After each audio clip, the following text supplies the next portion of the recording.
فتحرك المصريين تاني.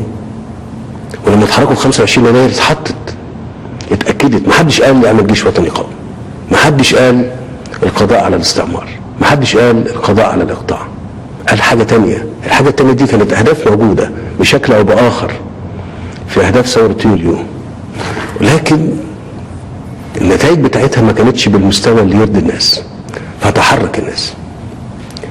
المرة دي الجيش هو اللي وقف مع الناس.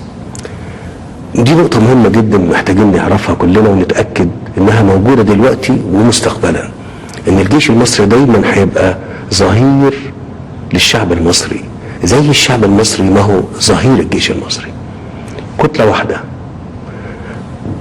الشعب المصري هو بيمثل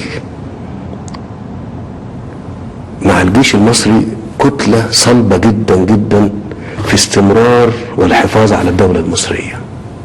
محدش هيقدر ابدا طول ما المصريين كتلة واحدة، وطول ما الجيش والمصريين كتلة واحدة على هدف واحد هو الحفاظ على مصر، دولة مصر وشعب مصر، طول ما مفيش اي خطر مهما كانت التحديات اللي موجودة، مهما كانت المخاطر اللي موجودة. خلونا نتكلم على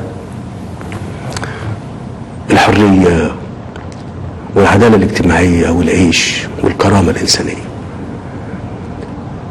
أنا دايما أقول إن يا ترى القناعات اللي موجودة عندنا كلنا أو حتى على القائمين على إدارة الدولة قناعات مستقرة على الأهداف دي؟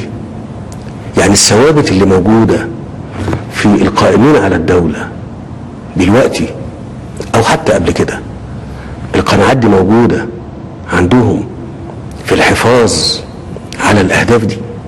يعني الحرية، يعني الكرامة الإنسانية، يعني العدالة الاجتماعية، دي موجودة القناعات دي ولا مش موجودة؟ لو مش موجودة يبقى في مشكلة كبيرة، لكن لو موجودة يبقى في خطوات هتتعمل.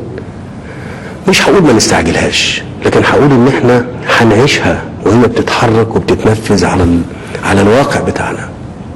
انا عايز اقول لكم يعني الحرية اللي بنتكلم عليها، الحرية بس مش حرية انك انت تعبر عن رأيك او نعبر عن رأينا، لا، الحرية انك انت تشعر بانك انت بتفكر بحرية، تشعر بانك انت محدش بيحاول يفرض عليك فكر معين، يعني بتفكر حتى